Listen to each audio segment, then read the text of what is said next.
কি তই সঁচাকৈ বিক্ৰমক তেনেকৈ কৈছ? আহি কস্তুৰী তই কান্দিছ কিয়? কান্দিম কিয়? প্ৰথমবাৰৰ বাবে মোৰ মনটোৱে কাৰোবাক আপোন কৰি লৈছে। বিক্ৰমে মোক ঠগিলে আৰু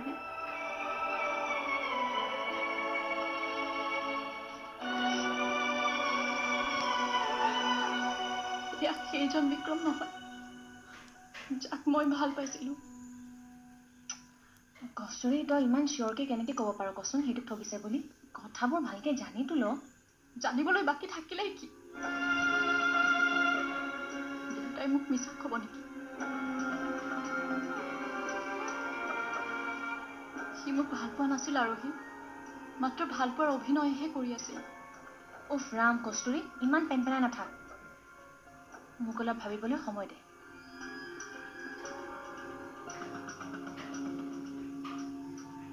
মই তাৰ কথা ইমান নাজানো নহয়। বাছ জানো যে সি কলেজত বিৰাট ফেমাছ আছিল। কিন্তু তই টেনশ্যন নল'বি, মই তাৰ কথা উলিয়াবলৈ চেষ্টা কৰিম। আৰু প্লিজ কস্তুৰী আজি ৰাতি শুবলৈ চেষ্টা কৰিবি, কন্দা কটাখন নকৰিবি। দে ঠিক আছে, বাই।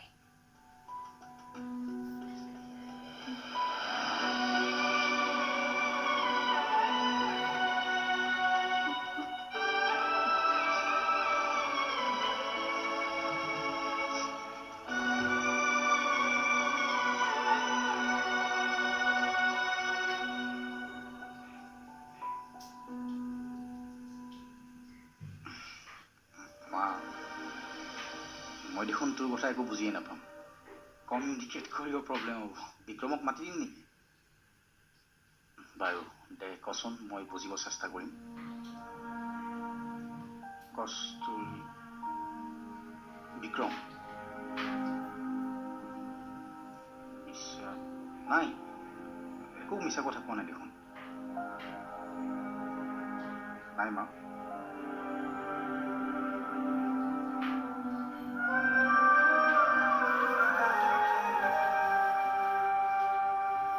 আচলতে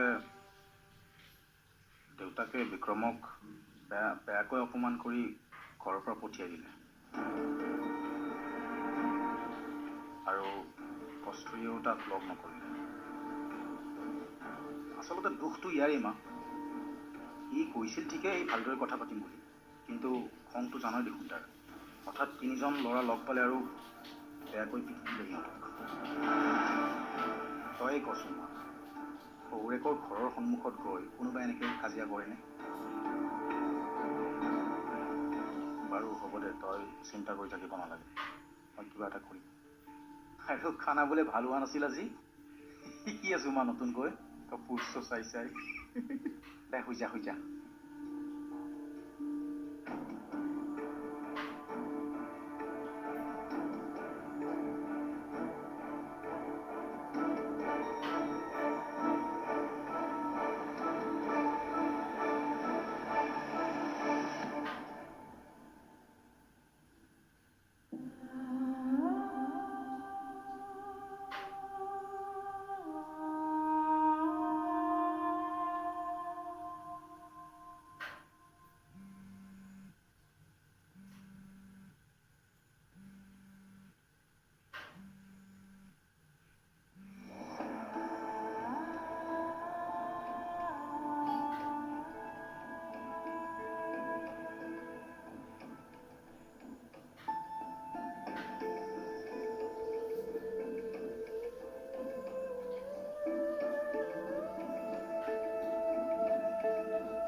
গোটেই ৰাতিখন ইয়াতে শুই আছিলি হা ঐ দেৰিকা 20 মিনিটমান হৈছে মাত্ৰ খোৱা ৰ বিচনাখন নাছিল তোৰ হা ৰাতি ইয়াতে থাকোঁতে টোপনি আহি গ'ল হ'ব যা এতিয়া যা এই মিটিং আছে যে মনত আছেনে তোৰ হা?